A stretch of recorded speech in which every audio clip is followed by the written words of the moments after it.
Okay, here we go. This is Sandslash in Pokemon Yellow. The final of these 3 analysis talking style videos. I'm not really sure what to call them yet. Anyways, let's get into it. This one I want to start off by talking about Brock because we discovered a new thing when making this video, which is the fact that Bide has a really weird interaction due to how speed works. So what was discovered by Snowy is the fact that, and Zealous Pawn. Zealous Pawn found the footage and we were like, this doesn't seem to check out because Onix was dealing no damage, even though it used Bide before Sandslash used Scratch. Snowy looked into the code and figured out that what's happening is Onix is using its turn to accumulate damage. When it uses its turn to accumulate damage, if there was a speed differential between the Pokemon on the previous turn, it will only accumulate damage from one of the turns, the most recent one. So if Onix goes for Bide, winning the speed tie, then it accumulates damage from Sandslash hitting it with Scratch because they're tied, and then Sandslash moves first. The damage from Scratch is overwritten by the damage from Sand Attack, and then Onix takes its turn and accumulates 0 damage. Basically, Bide checks when Onix takes its turn how much damage the last move from the player dealt. When it sees how much damage it dealt, then it adds that to the Bide counter. But obviously that doesn't work because you can move twice in a row because of a speed tie. So this is a weird interaction that only occurs in the case of a tie. If you outspeed, this won't occur. If you underspeed, this won't occur. For Sandslash, I am specifically targeting the speed tie because this interaction allows me to get by at a lower level than it would at a like if I went in at 10 and I'm always underspeeding, I'm not going to be able to react to the Onix, but in this case I can, and it gives me a much better chance of getting through the fight. Still, Sandslash has a rough early game. This is my 8th finish overall with Sandslash, and it is my 25th attempt. Most of these attempts are just to Brock. Basically, once Sandslash defeats Brock, it beats the rest of the game. This is by far the most luck-based portion of the run, although I have to say that of the Pokemon that I played for this video, I think Sandslash is not my favorite. I think that Marowak was my favorite to play, despite it performing the worst. I think Sandslash is like, I don't really feel like I can do more to improve this run. I said in the video that this might be the best run I've ever played, and I stand by that. I do think this is the best yellow run I've ever played. Everything just works out. There's good luck. I feel I have good execution. I don't think I have any major mistakes, and I executed the plan as expected, and I got a really good result with it. This puts Sandslash as one of the best Pokemon in Yellow version for a solo run. It's definitely the best ground type to date, although I think that eventually Nidoking and Nidoqueen will beat it. But that's going to be in the future when I redo those ones. For now, Sandslash is the best ground type. Of the mono ground types, it is definitely the best, and it completely outclasses the ground types that are combined with the rock type. That just doesn't really help the ground type out much in this game. They still gave Sandslash good defenses. Okay, let's talk about the early game. So, I fight all the bug catchers in the forest, I skip the Lass, I skip the rival on Route 22, and then I fight the junior trainer here.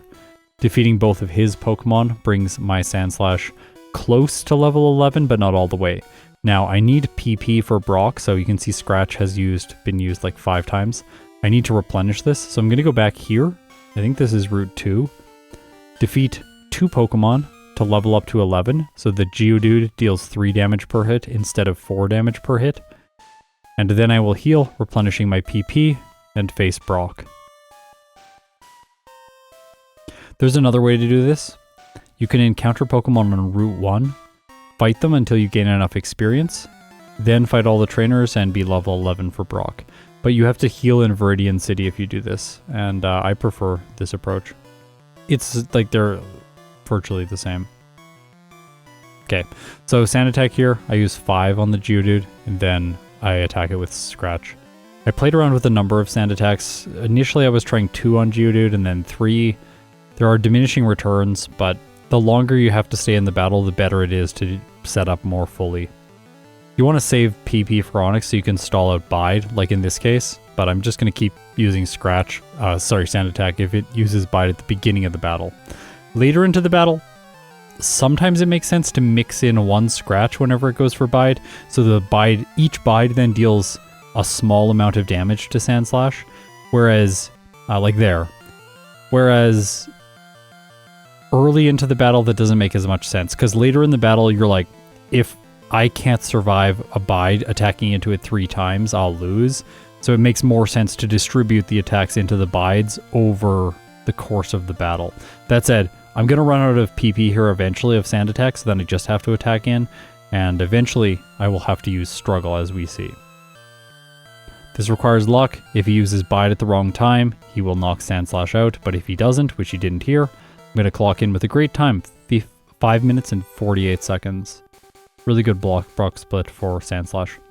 Zealous Pawn helped me out with the optimization of this run, so thank you, Zealous Pawn. I really appreciate it. He said that his Brock splits were somewhere between 5 minutes and 50 seconds and 6 minutes and 10 seconds, so I'm very happy with the 5 minutes and 48 second Brock split when using the level 11 strategy. I also know that Austin was able to clock in with a time very comparable to the time that I end up getting, but Austin's time, he was using a level 12 Brock split. It is safer to do level 12. I think it's more reliable. There's a higher chance of winning, but you're gonna waste more time going in at level 12 because you have to do more training, like fight the Lass, maybe fight rival. When I was doing level 12, I was backtracking and facing rival 1A, which changes the team that you're gonna face in the run. That's not necessarily the best thing. Okay.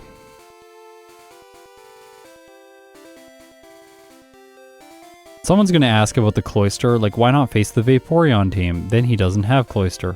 Yeah, but like, if you face the Vaporeon team, you have to lose in the lab, and losing in the lab never feels like the thing that's going to be best for time overall. If you can just manage the Cloister throughout the run, even if it's not completely optimal, it's going to be better than facing the Vaporeon. And Vaporeon also has a lot of health, plus it knows Hydro Pump, so you do have to be careful against it. It can just mist and stuff like that though, so yeah. Okay, so you will have seen that I fought the Bug Catcher as well as the Lass there. That's one optional battle.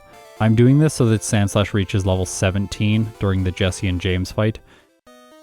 The goal is to get Slash, which comes at level 17. It's guaranteed crits because of my base speed is exactly 65, the perfect amount. That's going to let me speed through so much of the early and mid game, and then Slash becomes irrelevant once you reach Silph and teach Swords Dance. Sandslash really comes, it feels like 3 major parts to the playthrough. The first one is Brock, defeating Brock using Scratch and Sand Attack. The second part of the run is slashing through the mid game, and then the third part of the run is using Swords Dance to crush all your opponents. And it just feels like Sandslash continuously gets stronger. I honestly, this thing would be so broken if it started with Bone Club. There's no other weak ground type moves, but if it had like a 60 base power ground type move, it would be also broken. Imagine if Slash was a ground type move. Oh my gosh. We'd have to wait to Rock Slide to get good coverage for flying types, but it would be just exceptional. Okay, so there, I defeat the Meowth, level up to 17, giving me Slash, and then I can use this to knock the coughing out. The hope there is that it doesn't poison me, because then I would have to heal it if I'm on too low health. If you're under 29 health, you won't make it to the Pokemon Center. But in this case, it doesn't poison me, so I can just go into the city anyways. I don't go and fight any trainers in Misty's gym. I was using that strategy with Dugtrio. I don't think it's necessary with Sandslash because levels aren't important at this point. The only thing that's important is Slash. Also, I speed tie this Spearow. It doesn't actually matter though. If it uses Leer, I guess that's the scariest thing it can do because Growl, I'm bypassing all stat changes whenever I use Slash, including the badge boosts, by the way. Which is like, it's frustrating that you don't get that when you use a high crit rate move, but this is still the best choice for Sandslash. And from here, it's almost minimum battles for the rest of the playthrough with, I think, 2 or 3 exceptions. One exception being the gentleman on the SSN to get a rare candy, and then the Machoke trainer in Silph to get a rare candy, a Carbos, and Earthquake. Other than that, we pretty much just fight everyone that we need to fight and crush them. It's ridiculous how good this thing is. Like, I didn't expect this going into a video with ground types. I was like, they're gonna be okay. Like, they're really good. Marowak is not great, but it was fun to play. It has the most coverage. I think if I went back and did these runs again when I had no knowledge of the game, I would have done the best with Marowak. Just because, like, oh, I'll just teach an ice move for Lance. Like, that's gonna perform better than, like, fumbling around forgetting Swords Dance and, like, probably not knowing what to do against Lance. Like, just the Gyarados would get me every time or something, and I'd, like, luck out with Marowak and freeze it. Maybe I'm wrong, maybe I'm giving myself too little credit when I was a bad player, but I do think that I would perform better with Marowak just because of the type coverage. There was also, like, coming into this video, I kind of had a sense for where these Pokemon were going to fall. Originally, when I planned my Yellow series, like 2 years ago, and I was choosing all the Versus videos I was going to do, I paired Sandslash and Marowak together, and then I put Dugtrio with Dodrio, because they're like 3-headed Pokemon. I contemplated putting Magneton with the other 3-headed Pokemon for a while, but then I had no one for Electrode to go with other than Raichu. I was like, those two they're actually like fairly even, so that might have been a better match. But in the end, I decided, like, we're going to go Electrode and Magneton in the same video. I think thematically that works a little bit better. And then the more I thought about it, I'm like, you know, we need to do a 3-way with the ground types instead of... we need to do a 3-way with the ground types instead of just, like, trying to split them up. I have no idea what I'm going to do with Dodrio now, so if you have a fun match in mind, put it in the comments. Maybe Dodrio versus Dragonite or something like that. Another flying type. Dodrio is going to be good. Alright. We reach Bill on minimum battles throughout that area. Fairly simple. We have Slash. We are level 21 right now, about to level up to 22. I'm going to fight the rival outside of Cerulean City. This is now my standard play. I typically go out here even if I'm going to face Misty, because I know I can get a little bit more experience before fighting her, and that makes the fight just more consistent. Dig is a useful TM, so I'm going to teach it. And I don't need to heal here. Look, I have 1 PP on Slash. I'm going to fight both the swimmers. Okay, this is another optional battle that I'm doing. This one, the optional battle, this one is technically to get to the level I need for Misty. So the optional battles that I'm doing in this section of the game are specifically so I can level up for Misty. After that is when we only have the 2 more optional battles, I think. So we use Dig to defeat those people. That gets us to exactly level 23, and then we can do 2 rare candies up to level 25. Which gives me a 50% chance to one-shot the Starmie. Otherwise, it's just too risky with Sandslash, and I don't want to backtrack from the SSN, that'll take too long. Here, the 1 PP on Slash is for the Staryu, because I outspeed, and then I can knock the Starmie out. Hopefully just in 1 hit, but in that case she, I think, X-defended, so it survived, and then I had to take another turn, which is okay. I'll just quickly, her Starmie... The Bubble Beam is only dealing 51 to 60% damage, so it would need to crit to get Sandslash. Or I guess it attacks twice, but like she can replace one of the attacks with an X-defend, and in that case then you can 2-shot. Otherwise you're just hoping for the 1 hit. Or Water Guns, because she can also Water Gun. She Water Guns twice, then you win. Ah, at long last, the refreshing Sandy. You just slash 3 times and all of her Pokemon faint. It's great. Also, this junior trainer male, he has a Spearow and Eradicate. Slash will 1-hit both of them, so there's no need to use Dig on the Eradicate. That's a small time save. Small time save. Ugh. And then the next fight we're going to do is the Gentleman on the SSN. Slash will 1-hit both of his Pokemon as well, so you don't need to use Dig for them. Also, oh yeah, sorry. There is one other optional battle. I do need to get rest. This is, maybe I don't need to get rest and I just pick it up in this playthrough. Yeah, that's probably the only mistake in this playthrough. If I went back and did everything again, I would just remove that. I forgot I did that. I don't think I call it out in the main video.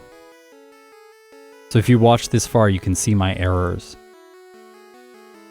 Definitely didn't call it out in the main video, but can completely cut that because you don't need it. I think I had an idea about where to use it. I was like thinking that like maybe I could put it on for the champion or something like that. And then I would just be like a little bit more, I would have a little bit more play on the Executor or something in case the Sandslash at the beginning of the fight does enough damage while I'm setting up my sword stances. I'm pretty sure that's what I thought. It ends up being not necessary though. As well as Body Slam. That's another thing that I skip entirely with Sandslash. You don't need Body Slam because Slash deals more damage with the high crit rate. So like what purpose does Body Slam solve? Well, the only thing that I thought that maybe Body Slam could do as a niche is manage Lance's Dragonite. But then I have to do a battle this early on and then hold on to it and then teach it right before Lance, and it's like, I don't know, I'm just gonna set up Swords Dance and knock it out with Rock Slide. Like that'll be enough. Oh, I think I remember why I got rest in this playthrough. So sometimes when you optimize, like when I go back and optimize things, I'm not like, sometimes stuff slips your mind, like, oh, like I need to take out this trainer and this item because that's gonna like waste a little bit of time. But then what happens is when you're playing the run, you realize like, oh yeah, I forgot to take out the guy who has rest. So you just go and fight him because you want the experience so that everything else lines up. Whereas if you take him out and then you don't have quite enough experience, like, well, I have to go and fight someone, and then you're like fumbling around trying to do something, trying to get a level late into the game when you need it for a rare candy and you're in the wrong location. You have to fight someone who has like 4 Pokemon and you need like 40 experience. I don't like doing that. Oh, Slash one hits all of these. No need to alternate between Dig and another move. Another reason why Sandslash ends up being faster. Interestingly enough, my Sandslash time would have been under 40 minutes if I had skipped the rest guy. So that's probably like the only thing that I look back on this run and go like, ah, I just wish I had fixed that. But again, I might have had to battle someone else. So let's just see. My goal in this run for Lorelei, again, is 53. Like I said in the video, this is the perfect level. You level up after Lorelei's last Pokemon, Bruno's last Pokemon, and Agatha's last Pokemon. And then you level up after the Aerodactyl against Lance. These are like, everything is lining up perfect if you do that. This is with the medium slow growth rate. So 53, and if we go back and take out the guy with rest, do we make it? Let's see. The answer is yes, we do make it. So without the rest guy, I still make it to Lorelei at 53, so that's just like unneeded time that was spent doing that. Because you don't need rest. Dig for the self-destructing hiker. Pretty simple. It's nice here if his Pokemon self-destruct before you hit them. You both save PP. Dig only deducts the power point if it attacks with it, not the turn it goes underground. This was changed starting in Generation 2. Okay. Yeah, that's Sandslash. It's pretty good. Just crushing everything. I got stuck over here. That's like, that almost never happens. Okay. So, in the mid game, my strategy is essentially get to Swords Dance as soon as possible. And there's a concession made there, which is we have to go through a Pokemon Tower, then we're going to skip the hideout, so that's a little bit of training that we don't get to do. Because we don't want to waste the like 30 seconds that it costs in there to spend that time training.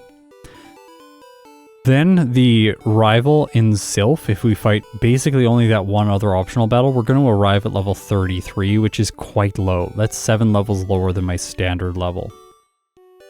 It's not great, but the problem is that like leveling up does not necessarily help us that much, because with one Swords Dance, we get a 2-hit on the Cloyster. With 2 Swords Dances, we get an 87.5% chance to knock out the Cloyster, and that is a max damage range due to critical hit rates. So, 2 Swords Dances give us a 2-hit.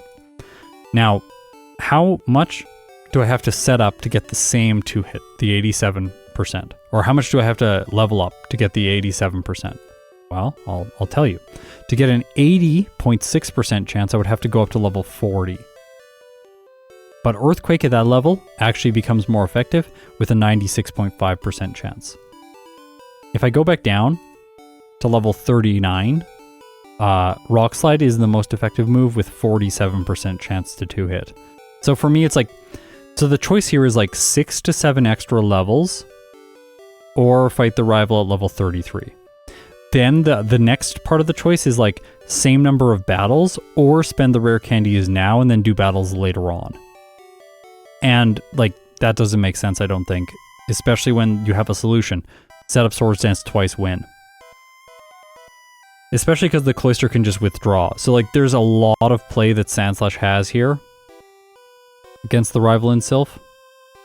I don't think it makes sense to try to level up more. 33 seems like the perfect level. Which is essentially just get to Misty at 25, then fight everyone that you need to fight, go to Silph before doing Erica, and have success.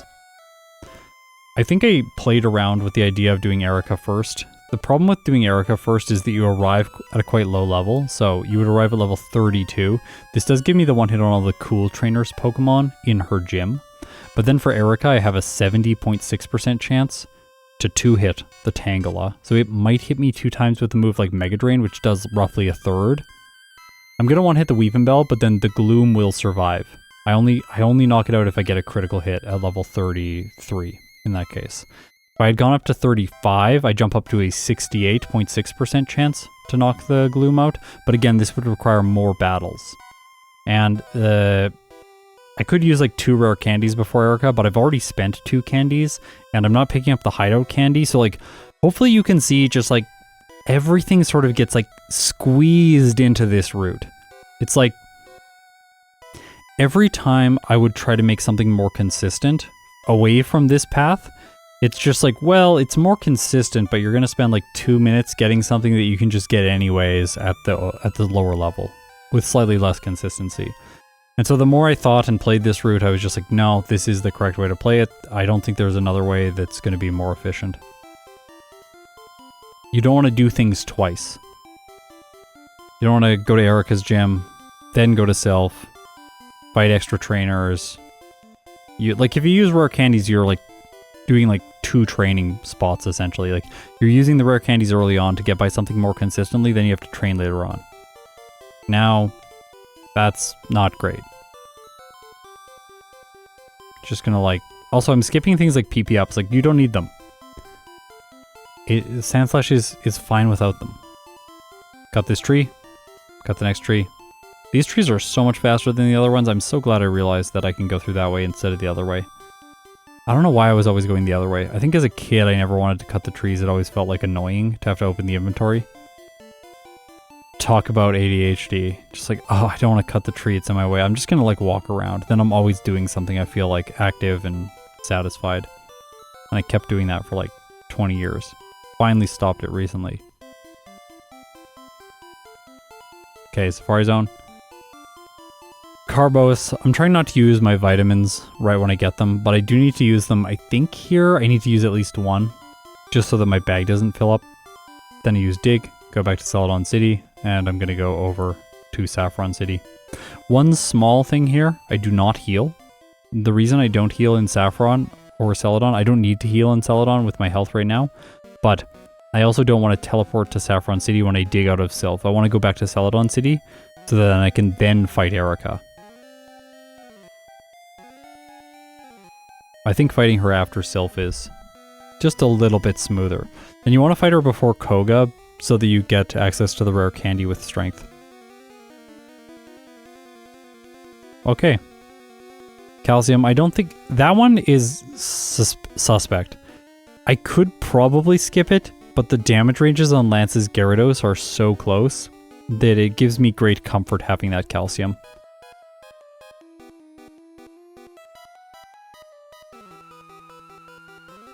I hope I use it. I think I do. Yeah, I do. You don't want to lose to the Lance's Gyarados. By the way, that teleport pad brings you essentially right to Swords Dance. So you just get the card key, unlock the door, and then you can go over here, grab Swords Dance, use my Carbos, and then use Swords Dance. The reason there's some inventory inefficiency here. I could have used items in maybe a little bit of a better order to get slightly less time in menus. But I wasn't super worried about that, and I'm also not super disappointed in it. There was always a little bit of messiness. Like, I think the one thing that stands out to me in this is just rest. I think I was convinced by this point in the runs that having rest was going to help Sandslash in the late game. Oh no, I remember why I got rest. Never mind. That's why. I realized late into these runs that Sandslash does need rest. I will talk about it when we get there. Yeah. But it didn't stick in my brain because all of my former thought patterns around how I was using Sandslash and cutting things, those overrode it. So no, rest is required. I have to actually go back and make a small edit to the final video now, realizing what I do about rest, because I'm not going to talk about it in the video if I leave it as is now. But we do need to have... rest is very important, believe me. Right now, though, it's not. Swords Dance, Rock Slide, Earthquake, Dig. That's all it needs for the mid-game. Part of you, and part of me, really wants to go through the rest of the entire game with this moveset and never add rest to the set. Rest is like the annoying move that you add, and then you think it's going to save you stuff, and it does lower the reset count, but it makes the game time and the real time longer. Because even if you save yourself in a fight and you don't have to have a reset, sometimes it can take just as much time using rest to get back to the place in the battle where you are able to knock them out and win. Whereas if you just reset and try it again, it would be okay. I realized we just completely crushed the rival and it was no problems. Really, the only thing that can go wrong in that fight, you need, like I said before, 2 Swords Dances is ideal, and then you just kind of sweep everything. The Sandslash just has to give you this. If it goes for Sand Attack, you're going to have a bad time. But if it doesn't go for Sand Attack, you're fine. Sometimes when it goes for Sand Attack, it doesn't matter and you still win. This trainer, no need to set up. One of the things about optimizing a Pokemon like Sandslash is you need to learn the exact number of Swords Dances that you need for every trainer. So I had a little notepad beside me where I wrote down each major trainer in the game and the number of Swords Dances I was going to use against them. So Erica is just 1. This ensures that if the Tangela uses Mega Drain twice, it does not heal enough to survive another hit. I just wanted to ensure that. It doesn't really matter. Either way, you're going to have to 3-hit the Tangela. So for me, it felt like Swords Dance was just the best, most consistent way.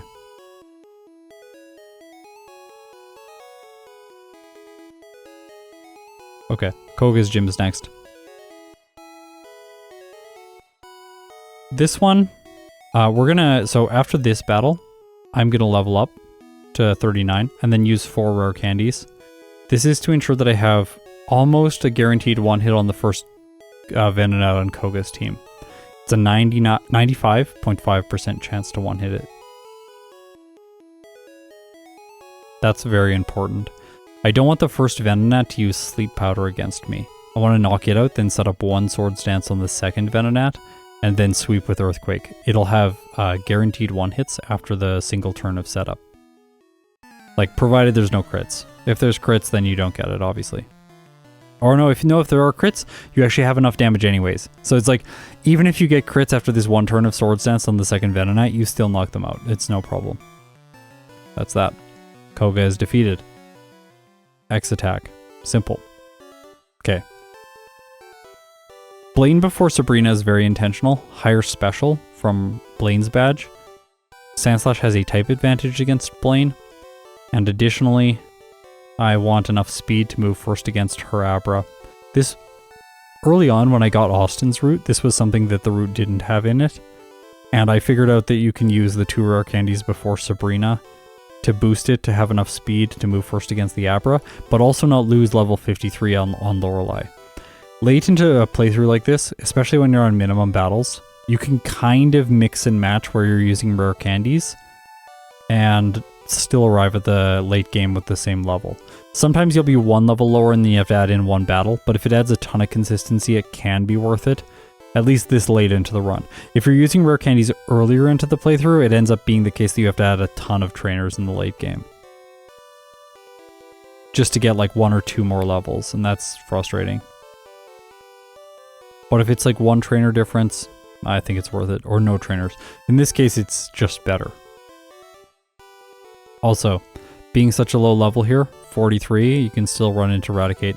I believe there are level 43 Raticate and 46 Raticate, so there are 2 that can get you, and Super Fang is annoying. Like, it did half damage.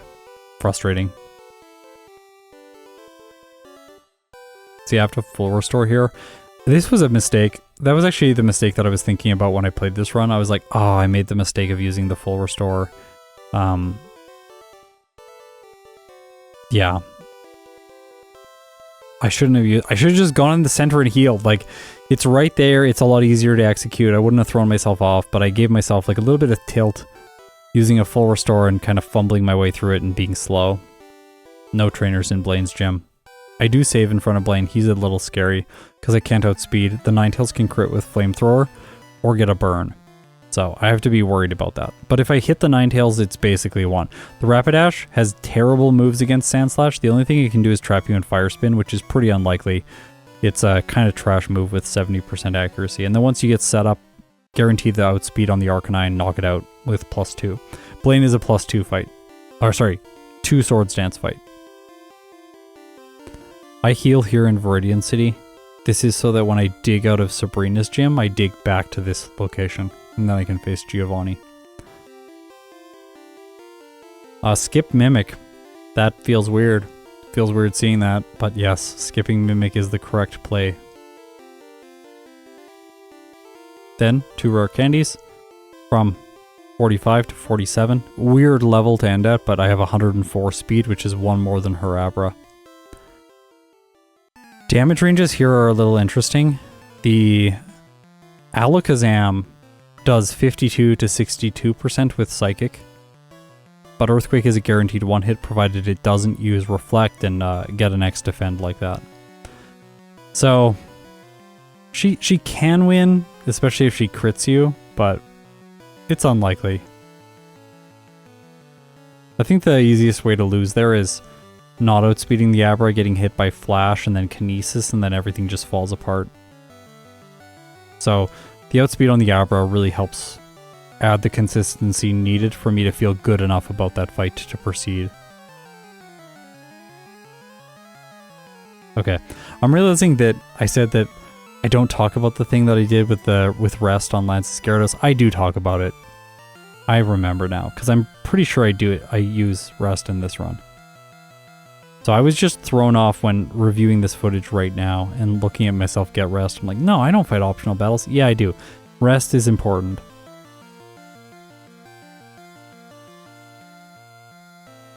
That's like 3 optional battles after Misty, I think. To this point.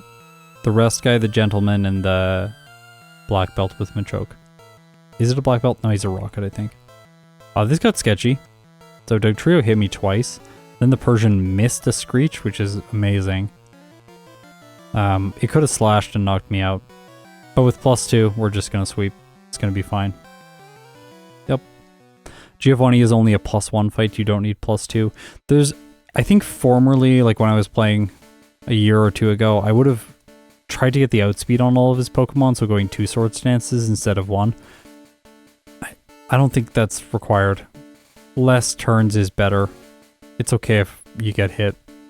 Maybe that would have helped against the Persian since I took so much damage in that fight, but overall, I think just 1 Sword Stance is enough. Here you need 3, because you want to one-hit the Execute so it doesn't use Stun Spore. One possible optimization that I've been considering recently for this fight is using a rare candy before it and then trying to get to Lorelei at 53 still. The reason is, if I use a rare candy before this fight, then I won't level up and I will have more speed than the Kadabra, allowing me to one-shot without getting hit by Psychic. That was a potential loss condition right there, but I bypass it with good luck. It just went for Reflect, which doesn't help it survive after I'm so set up. I'm gonna try that and see what ends up happening, but I think I get to Lorelei level 52 if I do that. Yeah, 52 instead of 53. So it's like slightly less good. Then I level up going into Agatha's Gengar. And I could do like hideout candy to get another candy, but now we're starting to add a whole bunch of like little inefficiencies that are gonna not help Sandslash's time. Okay. Victory Road. There's no trainers. I don't fight a single trainer in here. We go right into the league. Because I'm level 51 right now. See? I got like exactly to 51 from the rival fight. It's very, very good. 99% experience remaining to level up. So this is like very tight. If I had like cut out one battle, like maybe even the battle against one of those wild Pokemon before Brock, if I had cut that out, I wouldn't level up. And if you're wondering why I don't go start the Brock battle at level 10, then get the outspeed at level 11 once I defeat the Geodude, it's because of the damage that the Geodude does to me. Taking 4 damage per hit means I have so much less health for the Onix. And taking only 3 damage per hit from the Geodude really helps with consistency. And when it feels like, I think Zealous Pawn said it, he feels like it's about a 30% chance to beat Brock. I would say it's a little bit, early on I felt much lower, like maybe 10-15%, but as I got playing more of these runs, I think it might actually be a little bit higher than that, like 35-40% chance to win. It's just like my negativity bias is dragging the numbers down. I think that that's what's happening at least. Like I feel like the numbers are like 25 to 30%, but I think my negativity bias is getting me a little bit there. Okay, Lorelei, 2 rare candies. I forgot these in a couple runs that I got decent times with. It's very, very, very annoying when that happens. You like get this far, you click on Lorelei too soon, you're like, ah, I missed the rare candy. This is critical. That moment there where the Dugong uses rest. If it doesn't use rest, it's basically a reset. It almost doesn't make sense to keep playing unless it rests the very next turn. You really need to be able to get 2 turns of setup to one-hit all of Lorelei's Pokemon. I want to go through the damage ranges there if you go for 2 Swords Dances and then crit stuff. So, if you crit, you will not knock out the Slowbro or the Cloyster, and you will not knock out the Lapras. Or sometimes the Dugong. Rarely the Dugong. It sometimes survives if you crit it. So, you don't want to crit. Critting is bad against Lorelei, unless it's the Jinx, then you still get it. Bruno is never a problem. I know we don't talk about him on this channel, but he was never a problem for these Pokemon. Luckily, Hypno is jealous. Okay, Swords Dance, Earthquake. There is a choice to be made in this fight. Since you level up after her final Pokemon, you can go for a second Swords Dance. I do it here on the Haunter. That's so that I outspeed the final Gengar and it can't Hypnosis me. I wanted to do it here because of all the Pokemon, the Haunter is the one that I feel like is going to mess me up the least. I don't want to get confused by the Golbat, and I don't want to get glared by the Arbok, and I don't want the final Gengar to Hypnosis me. And the first Gengar can use Mega Drain, which deals tons of damage. So there's the potential also to Mimic, like take Mimic just for this fight, teach Mimic over Dig, then before Lance, teach Rest over Mimic. And just use Mimic to build a substitute, and then you can set up the second Swords Dance on the Golbat. Okay, level 56, we just barely survive the Gyarados hit. He Hyper Potions, and then I get a crit, knocking it out. There is a good chance that Sandslash will knock the Gyarados out in a single hit there after one Swords Dance. It's like a 83.7% chance. Not like, it's exactly that. And then here, Rest. Rest is so that I can heal on the first Dragonair, but I don't actually think I used it. I think I just skipped it entirely and pushed on. It's a little bit risky because then the Aerodactyl can knock you out. That's why I had Rest. So I had some runs where I got frustrating losses to Lance because I didn't have enough speed, I couldn't set up more, but if you set up more, you can outspeed the Aerodactyl. And that's why level 53 is good, because you level up after the Aerodactyl, reduces your speed back to its regular value, and then you just knock out the Dragonite because it has low speed. Lowish. 114, I think. Okay, Sandslash. Huh. I actually genuinely missed an earthquake there. That's hilarious and annoying, but it's okay in the end. We just pretty much one-hit everything. The champion uses a rare full restore, which is like very frustrating when I was this close to 40 minutes on the timer. But yeah, everything has gone my way. One hit the Cloister, one hit the Flareon, and Sandslash clocks in with a final time of 40 minutes and 10 seconds. 0 resets, 0 blackouts at level 58. This is 15 minutes and 54 seconds faster than my first run, and it is one of the best times that I've got in yellow version. Also, despite my flub with rest during this video, I do think I played this run like almost perfect. There's a little bit of mistakes. I think the main mistake, now that I think about it, is the full restore outside of Koga's, outside of the Fuchsia City Pokemon Center. Like, opening up my bag and using a full restore there and like fumbling around for a moment is probably the worst I played in this whole run. Other than that, I pretty much executed the route as I should, got no resets, it was very lucky, and I stand by all my choices, including rest, which I messed up earlier on. Sorry. Game time, 2 hours, 39 minutes. It's a really good run. Sandslash is an incredible Pokemon. If you want to play solo challenges in yellow, I would recommend learning this route and practicing it. You'll have a great time. Other than Misty, Rival 5, sometimes Rival 6 with the current implementation, Lorelei and Lance. Those are really the spots where like stuff can go wrong and regularly does. Outside of that, Sandslash just destroys everyone. That's it for this gargantuan project. Thank you so much. And if you made it this far, you're incredible. I will see you in my next video.